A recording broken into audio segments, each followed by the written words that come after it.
क्या है महाकुंभ का करोड़ों वर्ष पुराना महारहस्य? क्या सच में इस सृष्टि के निर्माण से पहले भी होता था महाकुंभ? आखिरकार कौन है जो इस महाकुंभ में सबसे पहले करता है स्नान? लोग क्यों करें महाकुंभ में उमड़े जन सैलाब को देखते हुए 15 मिनट पुलिस हटाने वाली बात? हमारे साथ जानिए इससे जुड़ा हर एक राज। कई वर्ष पहले एक मुस्लिम नेता ने कहा था कि 15 मिनट के लिए पुलिस हटा लीजिए, फिर देखिए। आज कुछ लोग उसी नेता की बात को कोट करते हुए महाकुंभ में आए सैलाब को सोशल मीडिया पर साझा कर रहे हैं और लिख रहे हैं, क्या वास्तव में 15 मिनट के लिए पुलिस हटवानी है? इस बात को लेकर सोशल मीडिया पर तगड़ा वाद विवाद चल रहा है। महाकुंभ में उमड़े जन सैलाब को देखकर पूरा विश्व हैरान है। विश्व के कई देशों की जितनी जनसंख्या है उससे कई गुना ज्यादा है।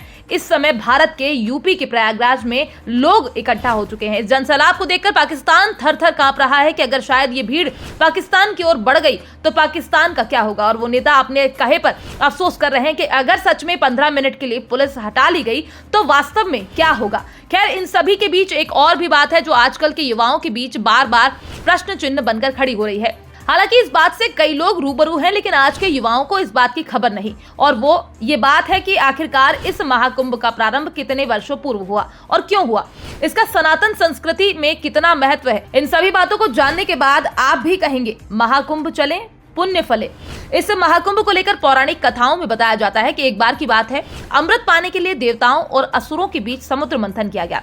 इस मंथन के दौरान कई तरह के रत्न समेत कई अन्य बेहद कीमती खजाने निकले, जिनको देवताओं और असुरों ने आपस में बांट लिया। धार्मिक ग्रंथों में वर्णन के अनुसार समुद्र मंथन के आखिर में भगवान धन्वंतरी अमृत का कलश लेकर प्रकट हो गए। बस इसी समय अमृत पाने की इच्छा में देवताओं और असुरों के बीच भयंकर युद्ध छिड़ गया। बस इसी अमृत की खींचतान में इस अमृत की कुछ बूंदें धरती के कुछ स्थानों पर जा गिरी, जिनमें से प्रयागराज, हरिद्वार, उज्जैन, नासिक प्रमुख हैं। इसको लेकर माना जाता है कि तभी से इन 4 स्थानों पर हर 12 साल के अंतराल में कुंभ का आयोजन किया जाता रहा है। हजारों नहीं, लाखों या कहें करोड़ों वर्ष से यूं ही महाकुंभ का महाआयोजन होता रहा है।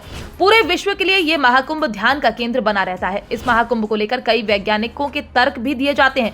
कई ग्रहों की चाल भी इस महाकुंभ के बाद से बदल जाया करती है। फिलहाल आप इस महाकुंभ से जुड़ी इस महाखबर को लेकर क्या कहना चाहते हैं? क्या आपको इससे पहले पता था कि महाकुंभ का आयोजन क्यों होता है या फिर नहीं? बताया जाता है कि इस बार के महाकुंभ को लेकर प्रशासन ने भी जबरदस्त इंतजाम कर रखे हैं। लोग लगातार इस बात को जानने के इच्छुक नजर आ रहे थे कि आखिर महाकुंभ का आयोजन क्यों किया जाता है। यकीनन आपको हमारी ये खबर सुनने के बाद ये भली भांति समझ आ गई होगी कि महाकुंभ का आयोजन क्यों किया जाता है। इस महाकुंभ में गिरी अमृत बूंदों के स्नान के लिए भारत ही नहीं, विश्व के कोने कोने से साधु संत समेत भक्तजन आते हैं। इस महाकुंभ में स्नान करने से बताया जाता है कि व्यक्ति के कई जन्मों के पुण्य कर्म फलित हो जाया करते हैं। हर बार की तरह इस बार भी इस महाकुंभ में भारत समेत विश्व से कई साधु संत भारत के प्रयागराज आए हुए हैं। तो वहीं यहाँ सबसे बड़ी राज की बात यह भी है, महाकुंभ में सबसे पहले कोई ऐसा स्नान करता है जो वास्तव में कभी किसी को दिखाई नहीं देता। माना जाता है कि ये सब साधु संत हैं जो हवा के झोंके के साथ आते हैं और फिर अचानक कहीं गायब हो जाते हैं। Bureau report, PDN news.